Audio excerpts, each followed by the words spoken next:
Bueno, a continuación nuestro tercer disertante, el señor Julio Ferro, es profesor de la carrera de diseño gráfico en el posgrado de Dirección y Gestión Estratégica de Marcas. Es experto en desarrollo y creación de imagen de marca, en todo lo que tiene que ver con hacer una marca, ¿no? Y estuvo 4 años trabajando para The Coca-Cola Company. Es la primera vez que tenemos el honor de tenerlo en Artmedia. Así que bueno, un fuerte aplauso para Julio. En un ratito comienza su presentación. Y ya después nos queda una más. Así que gracias, Julio, por venir. Bienvenido.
Hola.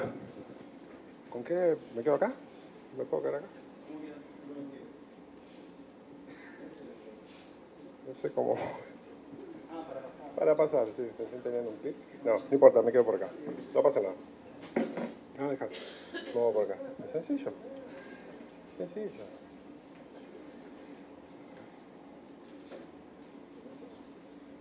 Bueno, mientras tanto uno hace tiempo. Estas cosas solo me pasan a mí, como hablar después de Alejandro Piscitelli. A ver, ¿por qué me pasan estas cosas a mí?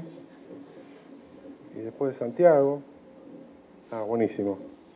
Esto que me invitaron a compartir con ustedes ya tiene un ensayo previo. Esto lo presenté en la Semana del Diseño, en el 12 de octubre, en este mismo lugar, en otra sala por acá, en otro contexto.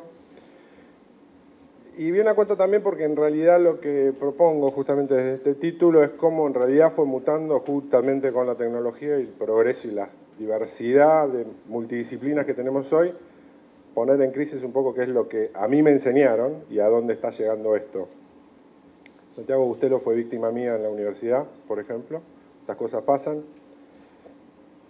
Y antes de ponerme a trabajar con eso, un ensayo doméstico que hice es saber, yo estudié diseño gráfico, se me ocurrió preguntarle a mi hija, una menos que millennial, que anda con su celular filmando y editando todo el día con su teléfono, si sabe a qué me dedico. Me dijo, sí, vos sos diseñador gráfico, pero específicamente, ¿qué hago?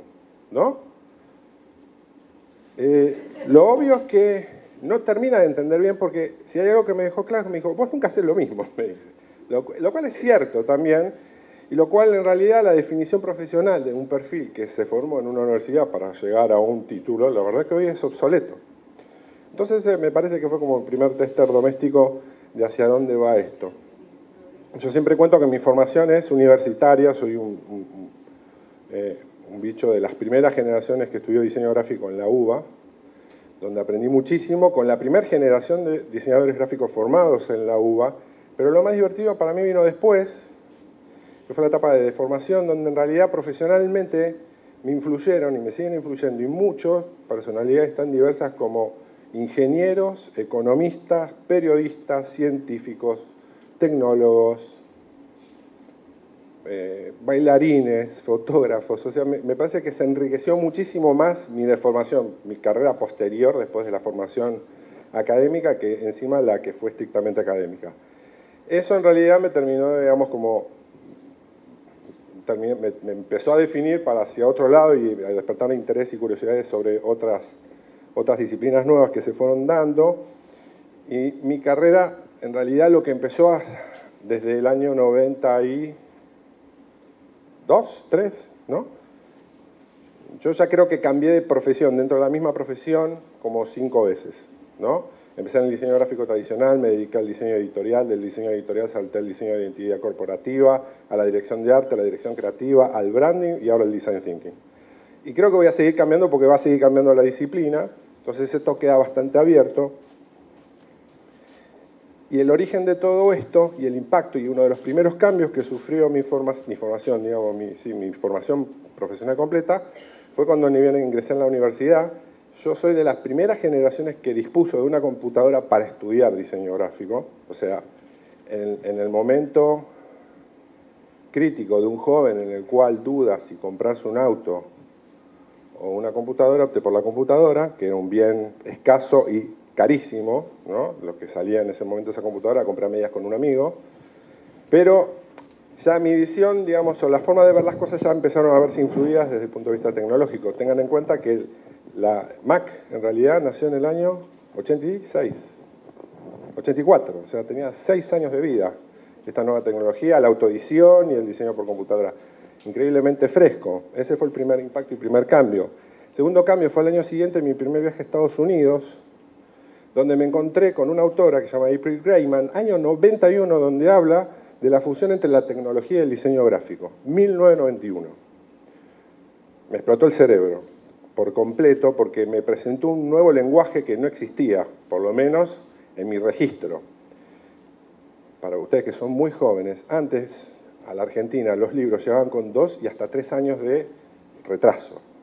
Entonces yo este libro que me compré en el año 91, yo lo que tenía en mis manos era el futuro cuando vine a Argentina. Esto es lo que va a venir.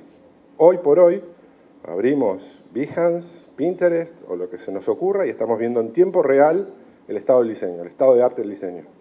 Antes teníamos que esperar. Pero yo contaba con esto, que era algo que nadie tenía registro ni nadie contaba con esto. Me sentía en ventaja.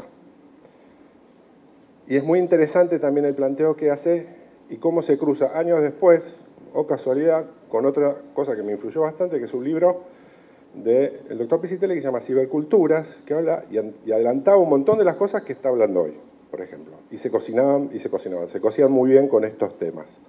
Entonces, segundo cambio en muy poco tiempo, que hoy por hoy esa realidad de andar esperando dónde está la tendencia, no hace falta. Si bien hay un estado de ansiedad de saber cuál es la última, o dónde está la novedad, estamos todos en igualdad de condiciones. Nadie corre con la ventaja competitiva de tener la información, o de haber ido de viaje y tener esa información para uno. Ya no tiene, digamos, eso ya se homologó gracias a las redes. Entonces ya no tiene mucho sentido hacer o dedicar un viaje exclusivamente para traer la novedad, la información. Hoy está al alcance de todos, por suerte. Esto es otro de los cambios, y este es un cambio que en realidad vuelve. Esta fue mi primer tarjeta. Yo tenía 21 años y dije, yo estoy en condiciones de brindar servicios de diseño gráfico. Ni bien empecé a dar clases, empecé a cursar la carrera en la facultad, un irreverente, insolente, cara dura, ¿no? Entonces mandé a hacer mi tarjeta con un sistema, hasta entonces, y hoy de nuevo revisto, digamos, desde la nostalgia, hoy se llama letterpress, antes era impresión tipográfica, con un sistema que había inventado Johannes Gutenberg, ¿no? Pero producido un arte en computadora. O sea, ya empezaba a aparecer una paradoja bastante extraña con esto. Lo encontré y es una pieza nostálgica muy linda que está puesta en un cajón tipográfico que también es nostálgico, forma parte de esa colección, y hoy se recupera, y después vamos a ver por qué empiezan a aparecer estas otras cosas. Pero ya también fue un encuentro con la industria que ya empezaba a ser distinto para mí. Y lo cierto es de que esta tecnología de Gutenberg se mantuvo durante siglos y creó una industria alrededor de ella, y alrededor de esta industria nació una disciplina que estaba al servicio de esa industria, a la que después con el tiempo, y a mediados del siglo XX, alguien se le ocurrió llamarla diseño gráfico, en el cual nosotros respondíamos a una demanda industrial, ¿no? Si bien después obviamente tenía aristas culturales, ¿no es cierto?, que esto obedecía a una demanda de producción. Entonces nos han enseñado en función del servicio hacia una industria. Yo no sé ustedes, yo vengo de un origen de haber estado trabajando con los impresores. ¿Hay algún impresor acá en la sala? Los impresores nos odian. Es un hecho. Los impresores nos odian, los diseñadores gráficos somos muy molestos, entonces prefieren de que le enviemos las cosas en PDF. Ya ni siquiera hace falta que alguien le envíe a un cadete con moto, ¿no?, a la imprenta, por lo cual el consumo de bondiola de los motoqueros bajó, gracias a nosotros. Ya no se mandan cosas, todo se cuelga en la nube. Entonces lo que yo me empecé a plantear, si el servicio de esto y el origen de esta disciplina empezó a responder a esta industria, y estos hitos, estos momentos a mí me estaban demostrando que las cosas cambiaron, y después de 20 y pico de años de estar en la industria y también en la educación, si tenía sentido realmente el diseño gráfico, y para mí me parece que se murió. El diseño gráfico como disciplina tradicional, como se la entiende y como uno ve en las currículas, cuando uno googlea academias de diseño, escuelas de diseño, el perfil profesional del egresado, es vetusto, es obsoleto, la verdad. ¿Por qué? Porque es líquido, más que nunca, cambia, muta, se nutre de otras, hace sopas nuevas mucho más interesantes que las originales y las fijas. Entonces me parece que estamos yendo hacia otro lado y seguir hablando de diseño gráfico es como un sinsentido, por lo menos en mi experiencia. El tema del diseño, si este diseño gráfico, el tema es si se murió, porque se puede haber muerto, lo pueden haber matado, se puede haber suicidado, se puede haber muerto en vole también. Y eso es algo que a mí me quedó dando vueltas en la cabeza a ver qué podría haber pasado, cuáles fueron los síntomas para esto, ¿no? Y cuando esto me llamaron para hablar de esto, este tema tuvo como una condición, cuando hablamos para la Semana del Diseño, bueno, yo iba con una propuesta, mostrar mis proyectos, y todos me dijeron, no, queremos que hables de cómo sería el hacer el diseño hoy. Yo le dije, la verdad que hoy no tiene sentido hablar del diseño hoy, pues ya lo tenemos muy claro. Empezamos a hablar y a apostar un poco para ver, o patear la pelota un poco para adelante, a ver cómo podría ser el diseño para mañana. El problema es este, cómo lo hacemos, o cuáles son los referentes, y hacia dónde vamos a movernos con eso. Yo creo que una de las víctimas, uno de los causales de muerte del diseño gráfico es el Tinder. El Tinder mató el diseño gráfico. No la aplicación Tinder, sino nuestra relación Tinder con lo visual. Y me van a entender inmediatamente. Me gusta, no me gusta. Me gusta, no me gusta. Es una mierda, me encanta. Tinder mató al juicio del buen diseño. Todos hoy tienen un juicio de valor hacia lo que ve con una relación tinderesca, ¿no?, de me gusta, no me gusta, sin profundidad, muy vacua, muy superficial, volando muy bajito. Entonces me parece que es uno de los causales de que esta herramienta de juicio, decir sí, no, inmediatamente, y que eso se escriba, digamos, y que eso quede registrado, sobre todo también después de lo que son los comentarios. Si ustedes ven cualquier lanzamiento de cualquier producto de diseño nuevo y después los comentarios de todos los genios que lo harían mejor, me refiero a exactamente ese poder, digamos, lo cual se empieza a transformar en verdad y de lo cual no se tiene registro ni contexto de cómo fueron las cosas, de por qué se llegó a eso, cuál es el contexto para el cual se decidió llevar esa solución a lo que es y por qué no. Pero jugamos en me gusta, no me gusta, un poco bobo. Entonces me parece que el primer causal de muerte con esta actitud es que el diseño gráfico se está muriendo de superficialidad. Le falta, en realidad, entender un poco cuál es su impacto. Y es un pecado propio también con esto, porque me parece que lo que no nos estábamos dando cuenta, sí somos conscientes y lo podemos ver todos los días, es que en realidad hoy hay muchos más diseños que los que había hace 10 años. Yo ahora estoy metiéndome, porque me interesa mucho, en diseño de negocios. A mí me interesa muchísimo el marketing, la economía, me relacioné mucho en mi práctica con eso. Y ahora existe una disciplina nueva que se llama diseño de negocios. Y existe el diseño de servicios y el diseño de experiencias. Esas son disciplinas que no existían hasta hace no menos de 5 años. Por ahí eran informales, había profesionales que estaban en el servicio de eso, pero no había dónde estudiar eso. Hoy es un hecho. Y van a haber muchas más. Vino una vez un chico de Alemania, de Berlín, que había estudiado en Bauhaus, que no sé por qué se encaprichó en hacer una pasantía conmigo. Dije, no tengo dinero, yo voy para allá. Vino, se fue de Argentina llorando y tomando mate, terminó en Nokia como jefe de diseño de experiencia del usuario.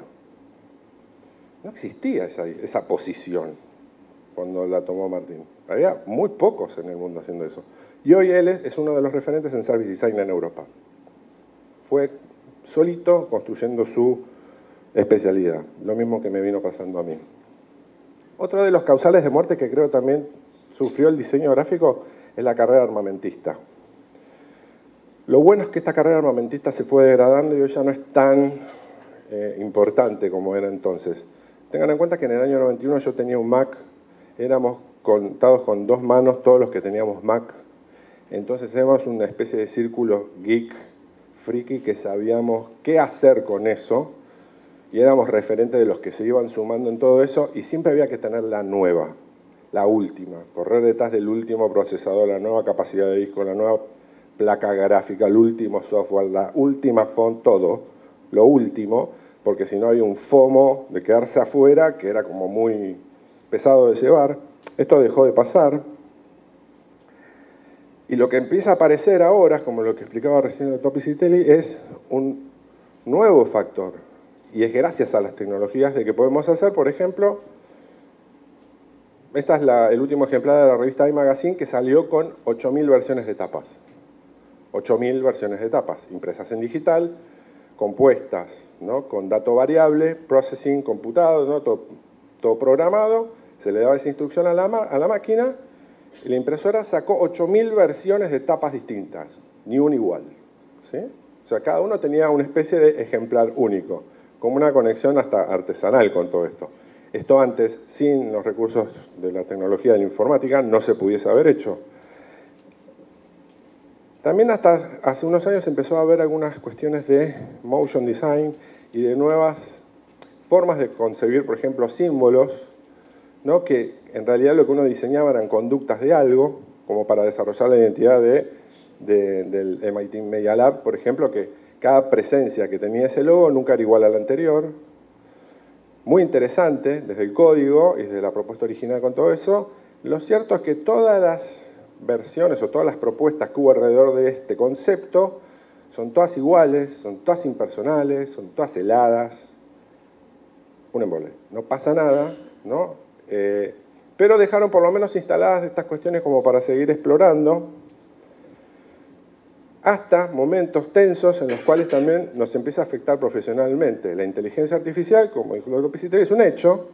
Hoy hay máquinas con inteligencia artificial que diseñan sitios web, no nos necesitan. Hay máquinas con inteligencia artificial que diseñan logos en función del input que le da un usuario. Lo va a llevar a algo que le guste, seguro, no quiere decir que esté bien hecho, pero seguramente en el tiempo van a hacerlo cada vez más y mejor. Entonces creo que va a haber un montón de situaciones de diseño que ya no vamos a hacer y nos vamos a poder enfocar en otras cosas. Quizás más desafiantes, quizás más interesantes, y que tenga que ver menos con lo operativo. Entonces me parece que una de las cuestiones de esta carrera armamentista con la que estuvimos corriendo durante 20 y pico de años detrás de la tecnología, sufrió muerte por tendinitis, me parece, ¿no? O sea, esta cuestión de la tendencia de estar en la última fue como demasiado pesada y eso me parece que también lo mató. Igual es algo que se fue disolviendo un poquito en los últimos años. Y los últimos grandes culpables de la muerte del diseño gráfico para mí fuimos los propios diseñadores gráficos. Somos nosotros culpables porque no hemos sabido defender bien lo nuestro. El cabezal de mi Facebook dice, siempre habrá un sobrinito que lo haga mejor que uno. Y eso es algo que sufrimos los diseñadores gráficos, los abogados, un montón de profesionales sufrimos del sobrinito que lo haría mejor y más barato. Pero en realidad ese es un problema, porque en realidad es culpa nuestra no defender el valor y la contribución que hacemos con lo que hacemos. Entonces, quejarse sin encontrar realmente a los culpables es bastante libre, ¿no? Y lo cierto es que hay cosas que ya están dadas por hecho. La socialización de la información es algo con lo que no tiene sentido discutir ni luchar, digamos. Hoy por hoy se puede aprender, me metí en un foro de discusión el otro día, ¿se puede ser diseñador aprendiendo con tutoriales? Y hoy tenés un montón de personajes que están enseñando, dando clases de diseño de lo que se les ocurra por internet, con contenidos muy interesantes y ciertos y bien dados. Pero también está esta cuestión de que nosotros nos defendimos, defender a la profesión en términos de cómo se termina dando. Es decir, ok, podés aprender diseño gráfico, pero transformarte en un diseñador involucra un roce, sobre todo en la práctica y en el aprendizaje, que Internet te lo está quitando. No te lo pierdas. Eso es un mensaje que tendríamos que dar nosotros en defensa con esto. Pero podés aprender más, seguramente, sobre diseño por Internet. Y es un hecho. ¿Quién no recurrió a un tutorial? ¿Nadie? Hola, yo uso un tutorial. ¿No? El problema, y en la defensa del valor en todo esto, es que también esta apertura al haber cada vez más diseñadores que incluso tienen acceso a este tipo de información, y no defendemos nosotros el valor con lo que ponemos respecto del producto de diseño que entregamos, es que hoy cualquiera puede acceder a una herramienta social, en la nube, o crowdfunding, no crowdfunding, sino crowd creation en esto, creado por multitudes, en el cual si yo tengo una necesidad de un producto de diseño, tengo la posibilidad de contar con 581.686 profesionales a mi servicio por $29. Es paradójico, ¿no? Pero lo cierto es que la disponibilidad existe.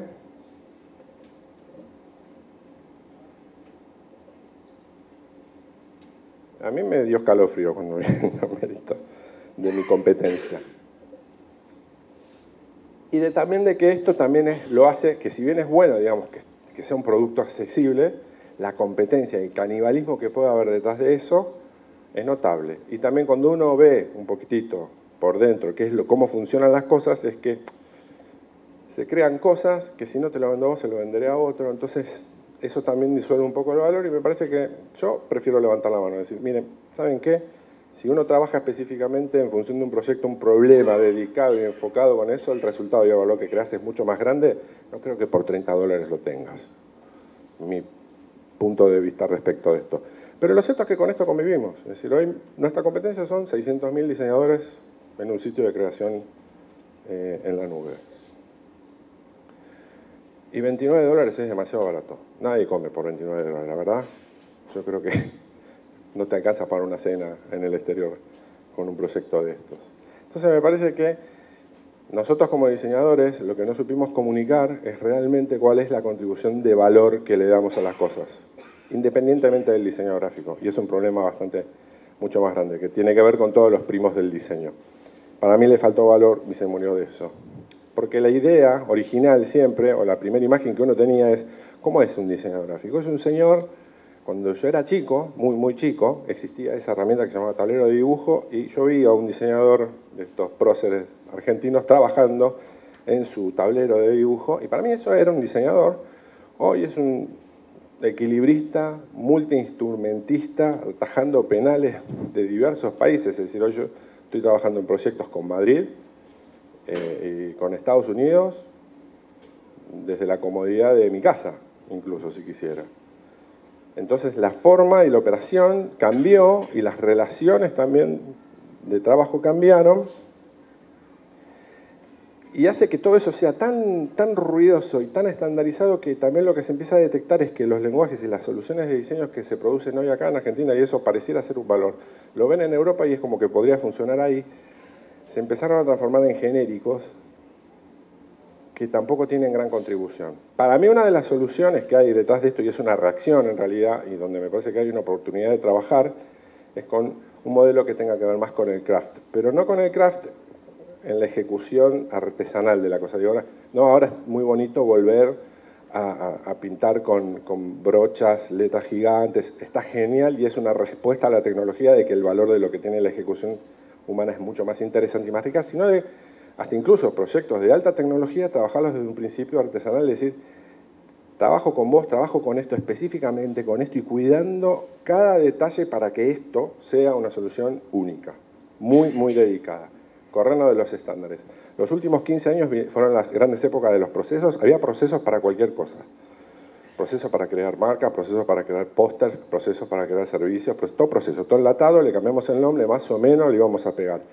No tiene mucho sentido porque son tan dinámicas las industrias hoy, sobre todo las startups, nos movieron a crear justamente como están creando ellos. Tenemos que responderle en diseño de la misma manera.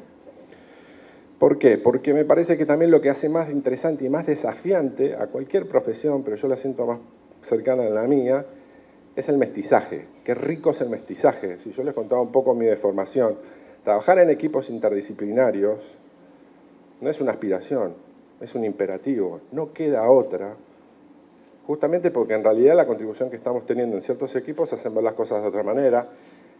De nuevo al diseño de negocios. El design thinking presentado en contextos de economía y negocios sonó como música y para nosotros es completamente habitual, pero meterse en esos contextos generaron una dinámica distinta e innovaciones que no se podían hacer de otra manera si no era visto desde el punto de vista nuestro. Pero me parece que en el mestizaje hay una oportunidad mucho más linda de cruzar disciplinas, ¿no?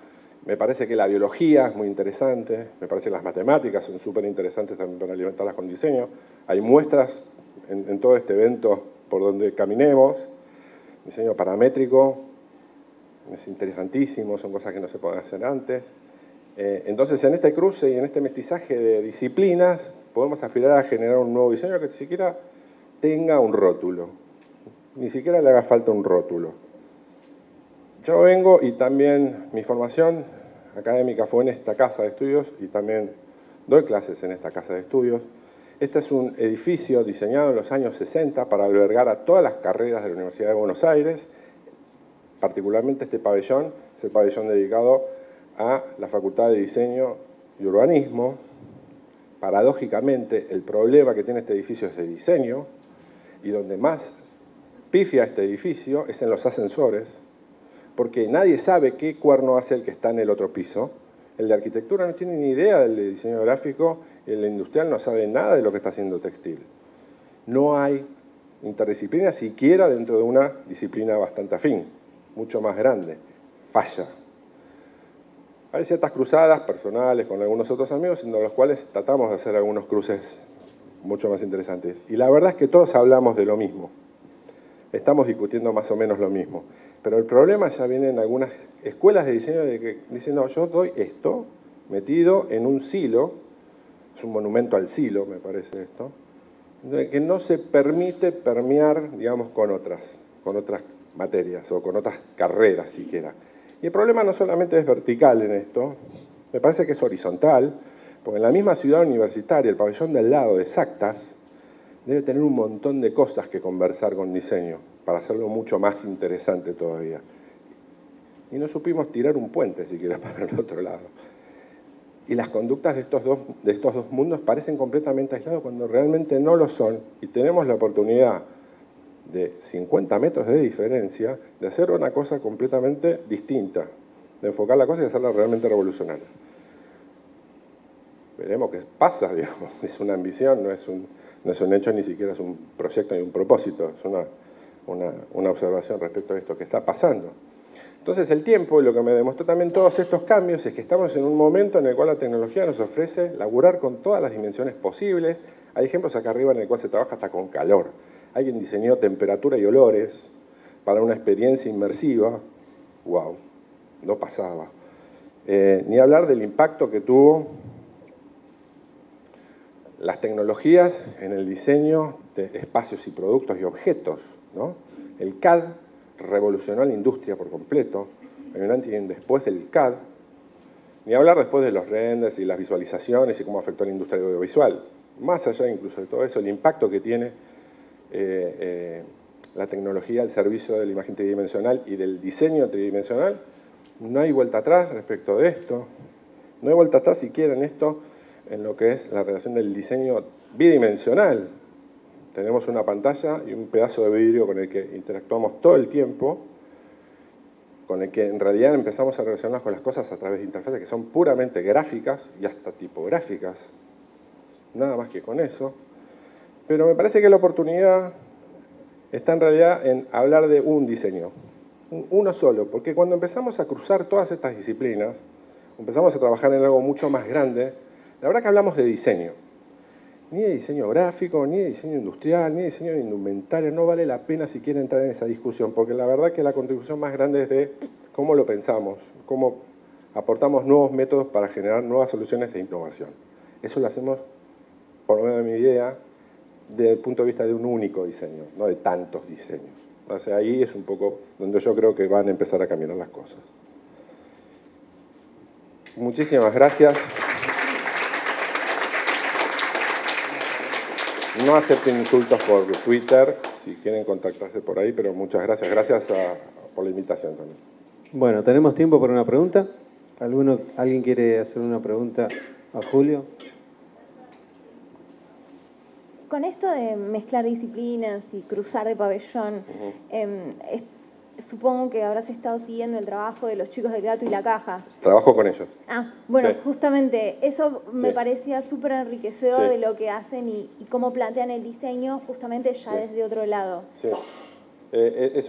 Para mí esa es una forma. O sea, Juan Manuel, no sé si lo conocen a Juan Manuel, es diseñador gráfico, víctima nuestra también, con inquietudes científicas y donde hemos hecho cosas tan increíbles que obviamente son herramientas que no eran puras del diseño, pero a mí me ayudaron a entender cosas como, por ejemplo, ¿cómo es que se viralizan las cosas? Y resolver con el Gato y la Caja un estudio en el cual se estudia desde un punto de vista infectológico cómo es que suceden esas viralizaciones y esos memes en las redes, y visualizándolo desde gráficos de infectología.